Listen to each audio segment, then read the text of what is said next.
Bom, galera, olha esse quadrinho aqui, é super mega divertido, ó. Tem o número 2 e o número 3. Ele fala assim: Hey, vocês querem conhecer meu novo amigo? Aí o 8 fala: Claro, mas onde ele está? Ele está bem aqui. Por que que eles não conseguem me ver, hein? Ver você? Sei lá. Pra quem não entendeu, né? É porque a gente tinha os conjuntos numéricos, né? No conjuntos numéricos a gente aprendeu isso desde muito tempo, né? Que você tem o conjunto dos números naturais, que é toda a parte positiva incluindo zero, os conjuntos dos números inteiros, né? Que é toda a parte positiva e negativa incluindo zero, né? Os conjuntos dos números reais, depois o conjunto dos números reais, não, né?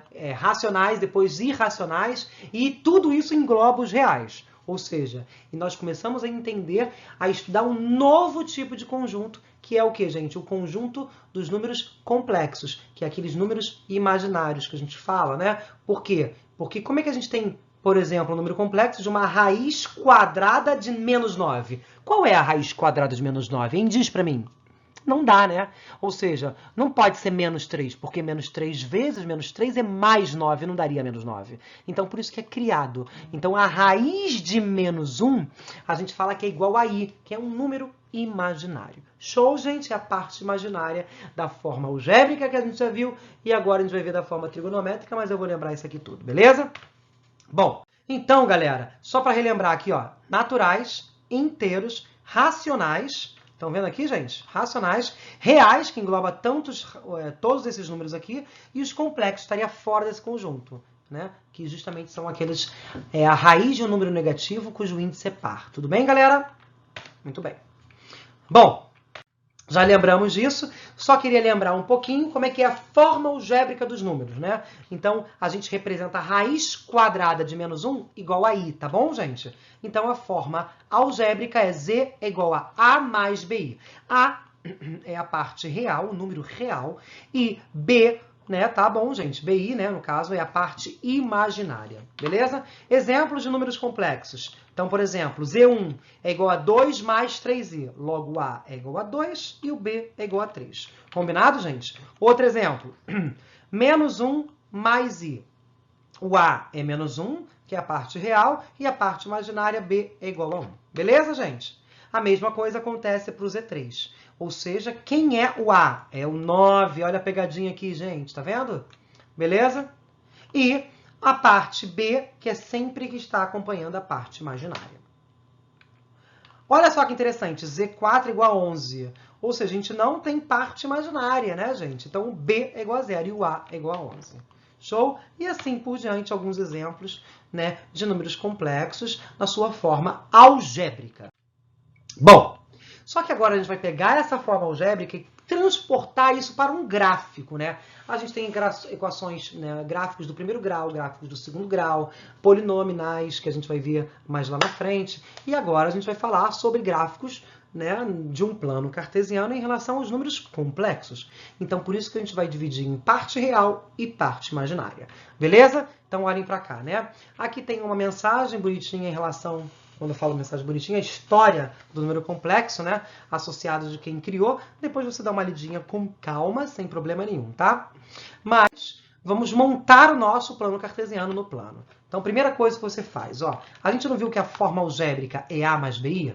Sim ou não, gente? Beleza. Então, olha só. O eixo X vai ser a parte real. E o eixo Y vai ser a parte imaginária. Belezinha? Então, por exemplo... Então, o A vai representar aqui o eixo X e o B vai representar o eixo imaginário. O encontro deles vai formar o ponto P, que é o afixo. A gente chama de afixo do número complexo. Olha para cá. Dados os números complexos, Z1, Z2 e Z3, veja a representação dos mesmos. Vamos montar? Olha que interessante. Ó, Z1 primeiro, tá? O Z1, a parte real é 3, que está aqui, ó, 3. E a parte imaginária é menos 5, tá aqui, ó. Então, o Z1 encontra aqui, é o afixo. Tudo bem, gente? Agora vamos ver o Z2. Parte real é menos 1, que está aqui, com 4, sobre 4 aqui. Então, o Z2 está aqui. Olha o Z3. A parte real é 2. Cadê o 2? Está aqui. E a parte imaginária é 5. Então, o Z3 é aqui. E o Z4, menos 4 com menos 6i, Está aqui, menos 4 na parte real e menos 6 na parte imaginária. Então, encontramos os afixos, né, de cada número complexo, seja de Z1, Z2, Z3 e Z4. Combinado, gente? Sim ou não? Foi? Muito bem. Bom, aí agora eu queria que você identificasse o número complexo como um vetor. Tá bom, gente? Então, por exemplo, o que é um vetor? Toda vez que a gente fala de vetor na matemática, o vetor ele possui módulo, direção e sentido. Quando eu falo módulo, é o tamanho dele, tá bom, gente? Quando eu falo de direção, é diagonal, né, de direita para esquerda, né, sentido da direita para esquerda seria direção vertical, horizontal, seria isso, né?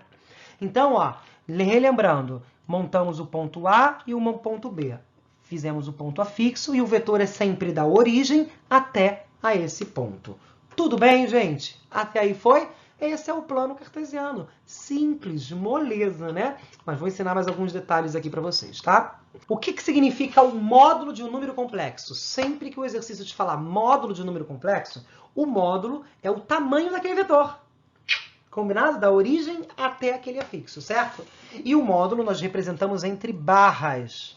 Tá vendo, gente? Então, olha como é que fica isso na prática. Se a gente parar para pensar, a gente botou aqui ó, o A e o B. Formou o ponto. Criamos a reta. Isso aqui, gente, se você parar para pensar, deixa eu pegar minha mesa digitalizadora. Gente, a minha caneta tá aqui. Olhem para cá. Concorda comigo que isso daqui, ó, isso aqui é um triângulo, sim ou não? E esse triângulo é um triângulo retângulo. Opa! Se é um triângulo retângulo, eu posso aplicar o quê? Pit! A relação de Pitágoras, meu amigo. O que é Pitágoras? Pitágoras fala que a gente tem o quê? Sempre o lado oposto ao ângulo de 90 graus se chama hipotenusa. E o resto se chama o quê? Cateto. Combinado, meninos? Muito bem. Então, gente, ó, o que a gente vai fazer? A hipotenusa ao quadrado, né? Que é a gente vai chamar esse módulo aqui de ρ, tá, gente? Uma letra grega aí, tá? Aqui os catetos, aqui vai ser B e aqui vai ser A, que é igual a A ao quadrado mais B ao quadrado. Por isso que esse ρ ao quadrado passa para o outro lado como raiz. Por isso que ele tem como essa fórmula a raiz quadrada, tanto da parte real e imaginária ao quadrado somadas. Beleza, gente? Então, se você quiser ir direto, você pode ir gravando essa formulazinha. Ou então, você sempre faz pela relação de Pitágoras, lembrando da fórmula de Pitágoras, que eu tenho certeza que já está no sangue. Combinado, meninos? Vamos ver alguns exemplos? Deixa eu botar aqui. Calcular o módulo dos números complexos. Então, você já aprendeu que módulo é a raiz quadrada do A ao quadrado mais B ao quadrado. Mas, para isso, você precisa identificar quem é o A. O A é a raiz de 3. E quem é o B? O B é o que está acompanhando o I. Tudo bem, gente? Nesse caso é 1. I não é a mesma coisa que 1I? Sim ou não? Então, beleza. Então, vai ficar como? Raiz de 3 ao quadrado mais 1 ao quadrado. Raiz de 3 ao quadrado é 3. 3 mais 1, porque 1 ao quadrado é 1, é 4. E raiz de 4 é 2. Ou seja, lembra do gráfico, gente? Vamos supor que raiz de 3 é 1,7. Então, 1,7 está mais ou menos aqui, vamos pensar assim.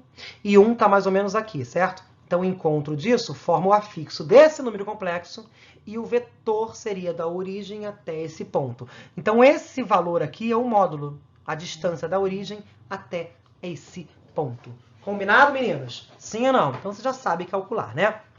Muito bem. Bom, vamos para a letra B? Olha só, temos um detalhe aqui para fazer antes na letra B, tá? Cuidado, uma recomendação que eu faço para vocês. Primeiramente, a gente precisa escrever esse número complexo na sua forma algébrica, tá? Porque senão a gente não vai conseguir. Para isso, a gente vê que esse número complexo é uma divisão.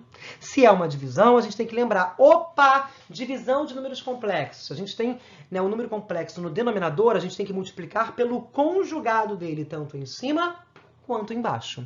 Beleza? Então, olha para cá. O que é o conjugado? Ou seja, 1 mais i, o conjugado seria, que a gente representa assim, né? 1 menos i. É você mudar o sinal. Acabei botando aqui errado, peraí. É 1 1 menos i. Muda sempre o sinal da parte imaginária, tudo bem? Então, eu vou multiplicar por 1 menos i tanto em cima quanto embaixo. Quando eu faço isso, em cima vai ficar 1 menos i. Tá acompanhando aqui, gente? Beleza? E embaixo vai ficar i ao quadrado menos i ao quadrado. Lembrando que i ao quadrado é a mesma coisa que menos 1. Fazendo essa substituição, nós vamos identificar que o número complexo é 1 mais i sobre 2. Agora sim, esse número complexo está no numerador, então não preciso me preocupar. Mas é bom saber e separar quem é a parte real e quem é a parte imaginária. Quando a gente separa, por exemplo, isso aqui, ó, 1 mais x sobre 2. É a mesma coisa que meio mais x sobre 2, tá? Eu coloco o mesmo denominador tanto para a primeira parcela quanto para a segunda parcela na soma. Beleza? Muito bem. Então, na verdade, o número complexo é esse. Se eu quero encontrar o módulo, como é que é o módulo, gente? É a raiz quadrada de A mais a raiz quadrada de B. Beleza? Como tá menos aqui, não vai fazer importância, né? Porque qualquer número negativo elevado a um expoente par, tanto faz. Beleza? Então, vai ficar meio ao quadrado mais meio ao quadrado. Vai ficar 1/4 mais 1/4. Vai ficar 2/4. Não é isso, gente? 2/4, dando o módulo aí. Beleza? Tira a raiz tanto de cima quanto a raiz de baixo. Vai ficar a raiz de 2 sobre 2. Belezinha, gente? Esse é o módulo. Esse é o tamanho da origem até esse afixo. Combinado? Muito bem. Falamos, então, do plano cartesiano, do plano em relação aos números complexos, do módulo, do tamanho, e agora nós vamos falar do argumento. Qualquer exercício que falar para você sobre argumento significa o ângulo que aquele vetor forma com o eixo x. Tudo bem, gente? É esse cara aqui, ó. Beleza? O argumento aqui a gente representa por esse θ. Belezinha? Então, show. Como é que a gente acha esse ângulo? Gente, tranquilo, né? Se a gente tem, né, brincar com esse triângulo aqui, que é um triângulo retângulo, maravilha! Triângulo retângulo, a gente pode aplicar o quê? O soca-toa, as relações, né, trigonométricas, ou seja, do seno. O que é seno? É o cateto oposto sobre a hipotenusa. O que é cosseno? É o cateto adjacente sobre a hipotenusa. E o que é a tangente? É o cateto oposto sobre o cateto adjacente. Tá? Vou botar aqui porque eu tenho certeza que tu já esqueceu a razão de seno e a razão de cosseno. Deixa eu botar aqui. Então, olha para cá, ó. Se eu estiver mantendo a minha relação do alfa nesse triângulo aqui, quem é a hipotenusa? O lado oposto ao ângulo de 90 graus, tá vendo? Muito bem. Então, gente, vem comigo. O resto é cateto, né? Mas seno, o que é seno de alfa? É o cateto oposto a esse ângulo, que é a reta AB, que é isso daqui. Tudo bem? Sobre a hipotenusa, que é a reta BC. Acabou. Agora, se a gente falasse de cosseno, né? O que seria cosseno? Em relação a esse ângulo. Mesma coisa, só que muda a relação, né? É o cateto adjacente sobre a hipotenusa. Quem é o cateto adjacente desse alfa? É o lado que está do ladinho dele. Mas não pode ser hipotenusa, óbvio, porque hipotenusa já tem o nome, que é o lado oposto ao ângulo de 90 graus. Então, seria o cosseno seria AC sobre o BC, tudo bem? Por isso que eu gosto de brincar da relação que a gente já conhece, que é o soca-toa. O que é o soca-toa, gente? Vou até botar assim em quadradinho, por quê? O seno é o cateto oposto sobre a hipotenusa. O cosseno é o adjacente sobre a hipotenusa. E a tangente é o oposto sobre o adjacente! Tudo bem, gente? Gente, hoje o meu cabelo resolveu não me agradar. Né? Tem dia que a gente se levanta e ele não dá jeito de jeito nenhum. Foi, galera? Belezinha? Então a gente vai utilizar essas relações, tá? Então, umas relações que a gente já conhecia. Bom, então, como é que a gente determina o argumento de um número complexo por meio da trigonometria, né? Então, a gente sabe que essa aqui é a forma algébrica, que é z igual a mais bi, né? E a gente pode criar uma relação. Qual é a relação dessa? Se eu falo que o argumento é o ângulo aqui, né? O seno desse argumento, o seno do ângulo, é o cateto oposto, que nesse caso é o B, sobre a hipotenusa. Quem é hipotenusa? É o lado oposto ao ângulo de 90 graus. E o cosseno seria o adjacente, que é esse daqui, que é o tamanho de A, sobre a hipotenusa, que é o módulo. Combinado, gente? Muito bem. Então, vamos pegar um exemplo para saber se você realmente aprendeu? Então, olha para cá, gente. Matéria bem simples. É claro que é tudo novo para você, mas por isso que eu estou aqui ratificando, tá bom? Então, olha para cá. Determinar o argumento. E você pensa, opa, o argumento é aquele ângulo, né, gente? Então, vamos determinar o argumento. Mas, para isso, né, o argumento, ele utiliza sempre o seno e cosseno. E seno e cosseno sempre utiliza a hipotenusa. E, nesse caso, a hipotenusa não é o lado oposto ao ângulo de 90 graus, que sempre vai ser o valor, o módulo, o valor do módulo, o tamanho daquele vetor, então a gente já calcula o módulo. Como é que a gente calcula o módulo? É a raiz quadrada da parte real ao quadrado mais a parte imaginária ao quadrado, né? Então, como é que fica? O A é isso aqui e o B é 1, né, gente? Que é o que está acompanhando o I. Então, vai ficar raiz de 3 ao quadrado mais 1 ao quadrado, a raiz de 4, o módulo é 2. A gente já tinha feito esse exemplo antes. Bom, então o que acontece? Aplicando as relações que a gente já conhece, mas se você tivesse dificuldade, não vejo problema nenhum, tá, meu amigo? A você fazer o seu plano, né? Aqui, por exemplo, é a parte A e aqui é a parte B. Aqui é o raiz de 3 e aqui é o 1, tá? Aí o encontro deles seria o ponto que a gente fechou. Formando esse ponto, né? Aqui, ó, se você quisesse desenhar, eu até aconselho, tá, gente? Que eu acho que fica melhor, né? Aí, o que acontece? Aqui é a hipotenusa. Então, esse aqui é o ângulo que você quer e aqui é o módulo. Então, aqui, ó, o B vale quanto? O B vale 1 e aqui vale raiz de 3. Formou o seu triângulo. Formando o triângulo, você não precisa ficar gravando do módulo. Faz logo. Quem é o seno? Seno, cateto oposto, que é 1, sobre a hipotenusa. Então, como é que ficaria isso? Olhem para cá. Deixa eu botar aqui, ó. Então, ó, como é que eu faria? Seno é o cateto oposto, que vai dar 1. Seno do ângulo, né? Desculpa. Seno do ângulo, cadê? Tá aqui em cima. É igual a 1 sobre o módulo, que deu quanto, gente? 2. Aí você para e pensa assim, seno de que ângulo vai dar meio? Para isso, meu amigo, você precisa lembrar daqueles principais ângulos. Se for um ângulo desconhecido, o problema vai te informar, tá bom? Não se preocupe, tá? Mas quando eu falo isso, você precisa relembrar daquela tabelinha. Vocês lembram daquela tabelinha? Será que cabe aqui no cantinho? Vou botar aqui no cantinho, tá? Você vai botar 30, 45 e 60, não é isso? E 60. Seno, cosseno e tangente. Vou botar 1, 2, 3. 3, 2, 1. Tudo isso sobre 2. Vai! Raiz em cada um. Lembra disso, gente? Raiz em cada um. Raiz de 3 sobre... Raiz de 3 sobre... Raiz de 3 vem sobre 3. 1. Raiz de 3. Raiz de 3 vem sobre 3. 1. Raiz de 3. É uma brincadeira que a gente faz, uma musiquinha, né? Só para relembrar, que eu tenho certeza que você já tem decorado isso, certo? Então, olha para cá, gente. É claro que tá muito apertadinho aqui, mas você faz bonitinho aí no seu caderno, tá? Porque se eu mudar o slide, vai sair da posição! Então, seno de que ângulo vai dar meio, gente? Olha aqui, ó. O meio tá logo aqui em cima. É o seno de quê? De 30. Então, esse ângulo, o argumento, vale 30 graus. Combinado, gente? Só que na matemática, a gente precisa relembrar que esse argumento ele não é dado em graus, ele precisa ser dado em radianos. Como é que a gente passa? É só você relembrar que π é igual a 180. Se π é igual a 180, ou seja, 180 divididos por quanto que vai dar 30? 180 por 6. Então, 30 graus equivale a π sobre 6.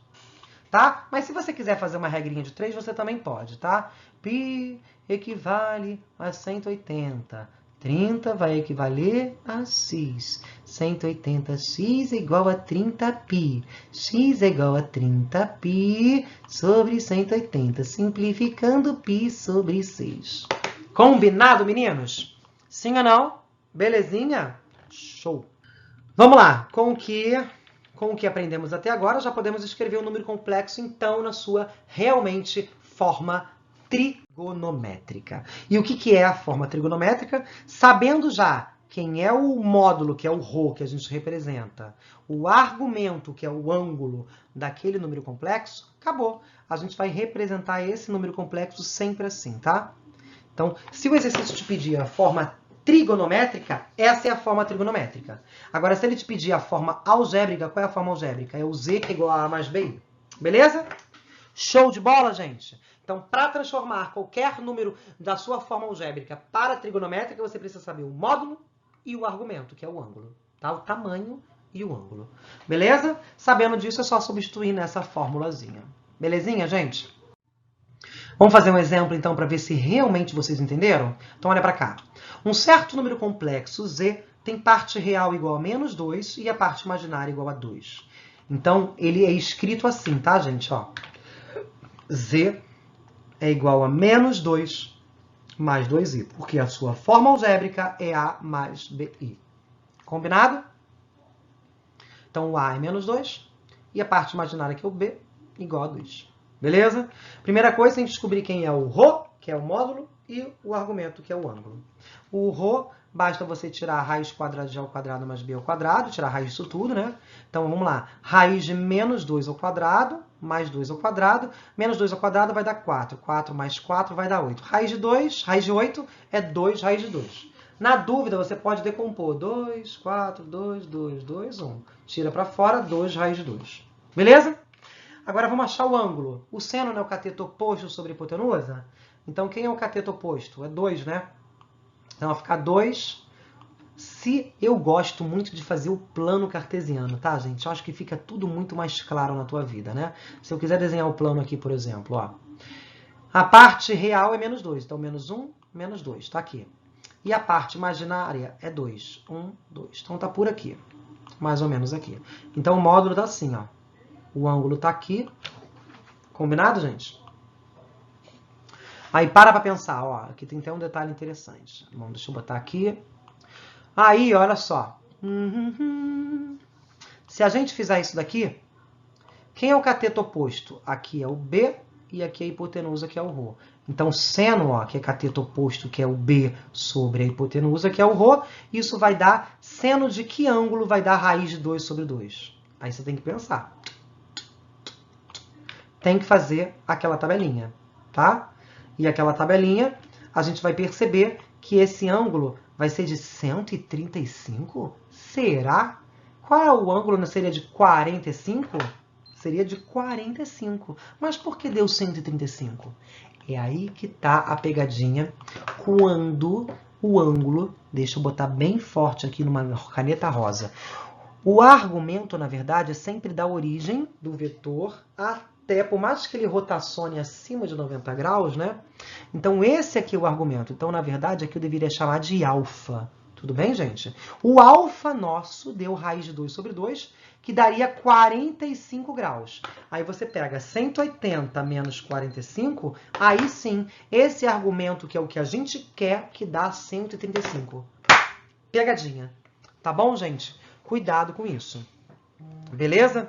Então, o argumento é sempre do eixo x na parte positiva até o vetor. Ele rodou, rotacionou. Então, esse é o ângulo. Beleza, gente? É esse que está aqui. Esse é o argumento que a gente quer. E não, na verdade, esse. Esse aqui é só um ângulo que eu chamei de alfa, porque eu achei primeiro esse alfa, porque ele está dentro do meu triângulo, que fica mais fácil, concorda? Aí depois, como essa volta completa aqui tem 180, eu subtraí, né, de 45 que eu tinha achado. Tá bom? Então, seno de que ângulo alfa vai ser raiz de 2 sobre 2 é 45. Então, se o A, que o alfa que eu chamei aqui, que é esse cantinho aqui, é 45, então o resto, que é o argumento que eu quero, dá 135. Combinado, galera? Muito bem. Aí, como é que a gente escreve? A gente aprendeu que z é igual a ρ vezes cosseno do argumento mais i seno do argumento. Então, como é que fica? O ρ a gente achou que é 2 raiz de 2. Só substituir. Tá aqui. Deixa eu apagar esse daqui. Esse alfa daqui, que aí vocês conseguem enxergar melhor. Então, o ρ tá aqui. Tá vendo? Cosseno de θ. Você vai botar cosseno de 135? Não. Você vai fazer aquela regrinha de 3. Π equivale a 180 graus. 130 graus vai valer 135, vai ser x. Que vai dar 3π sobre 4 radianos, tá? Aí vai ficar cosseno de 3π quartos mais i seno de 3π quartos. Combinado, gente? Sim ou não? Bom, galera, deixa eu botar aqui a representação, porque eu acho que ficou um pouquinho bagunçado, não ficou, gente? Então, vou botar o resumo aqui do gráfico que eu quis dizer. Olha, muito mais bonito, né? Aqueles rabiscos todos, já resolvi para você maior para ficar mais bonito, tá? Então, só para relembrar, né? Então, como o argumento, né? Esse vetor ficou Ai, gente, como no quadrante 2, fugiu a palavra, né? Então, esse é o vetor. Concorda comigo? Consequentemente, o ângulo é esse aqui. Esse é o argumento, tá? Então, quando a gente tinha achado 45, era aqui. E aqui seria 105, porque a volta completa seria 180. Show, gente? Então, se liga nisso, tá? Sempre do eixo X positivo, rotacionando, até encontrar o ângulo. Belezinha, gente? Então, só para ficar mais claro aqui. Então, lembrando sempre que você precisa saber aquela tabelinha. A gente vai usar muito isso, né? Seno de 30, 45 e 60. Tudo bem? Aí você faz seno, cosseno, tangente. Lembram disso, gente? Vou cantar a musiquinha de novo, só para ver se memoriza aí todo mundo. Tudo bem? Deixa eu colocar as divisões aqui. A musiquinha é 1, 2, 3. Aí você bota 1, 2, 3, 3, 2, 1. Tudo isso sobre 2. Tudo isso sobre 2. Raiz em cada um. Raiz em cada um. Eu não boto a raiz no 1/2, porque raiz de 1 é 1, né? Então vamos lá. 1, 2, 3. 3, 2, 1. Tudo isso sobre 2. Raiz em cada um. Raiz de 3 vem sobre 3. 1. Raiz de 3. Raiz de 3 vem sobre 3. 1. Raiz de 3. Gravem isso que é importante. Combinado, meninos? Então era isso, tá bom? Ah, moleque, adoro vocês! Foi um prazer enorme de estar com vocês nesta aula maravilhosa. Um beijo grande no coraçãozinho de vocês e até a próxima aula. Tchau, gente!